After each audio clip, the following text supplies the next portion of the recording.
Now, in honor of our recently joined brother, I think it's time to raise a glass.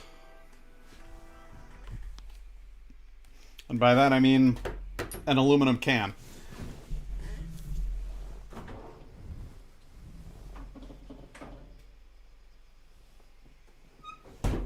I have been looking forward to trying this one out since I saw it was in the box.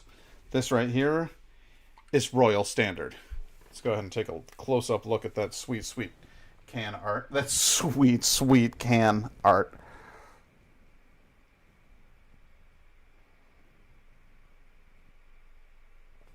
I feel like I should be...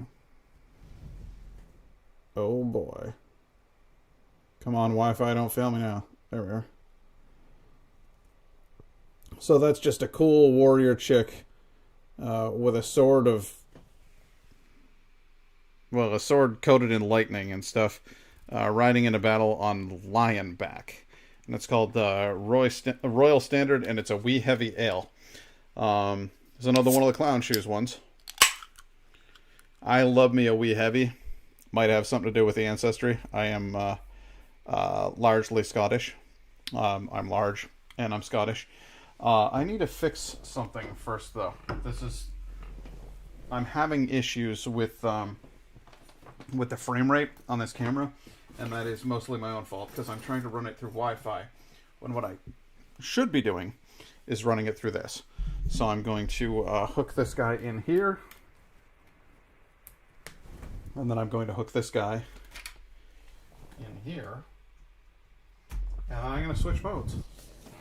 I'm going to switch to USB mode, and we'll see if that doesn't fix a few things. Because the frame rate issues, I think, were largely attributable to the Wi-Fi. But I could be wrong. Looks a bit camera shuttery to me. Anyway.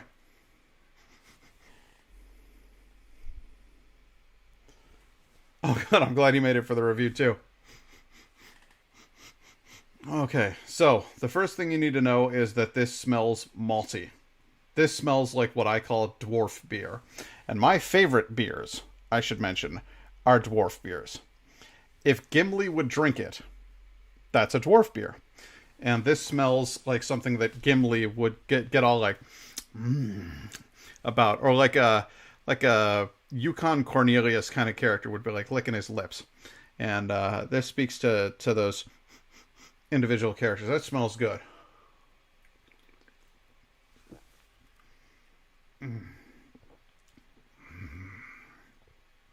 Oh yeah, that's malty, all right. It is actually pretty light as far as a wee heavy goes, and I don't mean that in the sense that it's like not as thick as it should be. It has the right thickness. It has what you expect from a wee heavy. When you pour yourself a drink freshly out of a barrel, and it just foams and the suds roll and everything. That's the feeling on your tongue. That's the feeling in the mouth. It has all of the zing and fizz that a wee heavy should have. When I say that it's light, I mean that this is not it's not like a porter in that it's not deep and chocolatey. It's caramely. There's a little bit of that. Did you know Matt dressed up as Yukon Cornelius one year for Halloween? No, but it's freaking perfect, is what it is. Did he have a pickaxe with him and everything?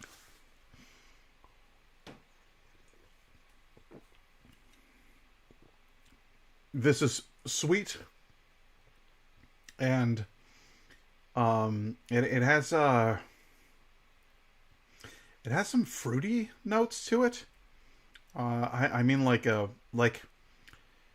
dried fruits, candied fruits, like raisins or dried apricots. There's little hints of maybe some preserved cherries in there. There's hints of that stuff, but then you've got this dark, rich ale flavor going on. I think that's why I like Wee Heavy so much, is because they are a complex flavor. It's like two different sides vying for your attention.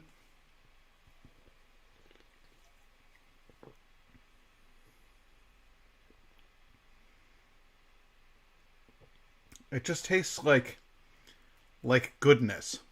It just tastes like warm goodness. This is winter drinking. A Scottish wee heavy is perfect for the winter time because even though it's served cold, it warms you as you drink it.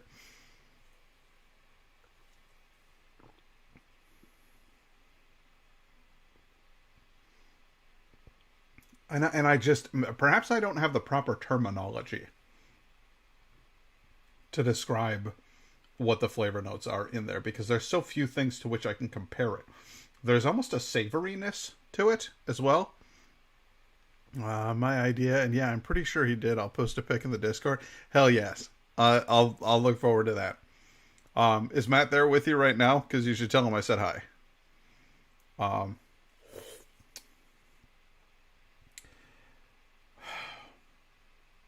Yeah, almost a savoriness combined with a sweetness, and then there's just a bit of a singe to it. Just something in there to let you know that there's alcohol in your beverage. There's on the back of your throat. There's a little warming, almost as though there was some cinnamon or something in there, but it's not. It's not a burn by any stretch of the imagination. It's just a little something to let you know, like, hey, you know, it's a little cold out there. Why don't you warm up? We're here to wrap your throat in a blanket.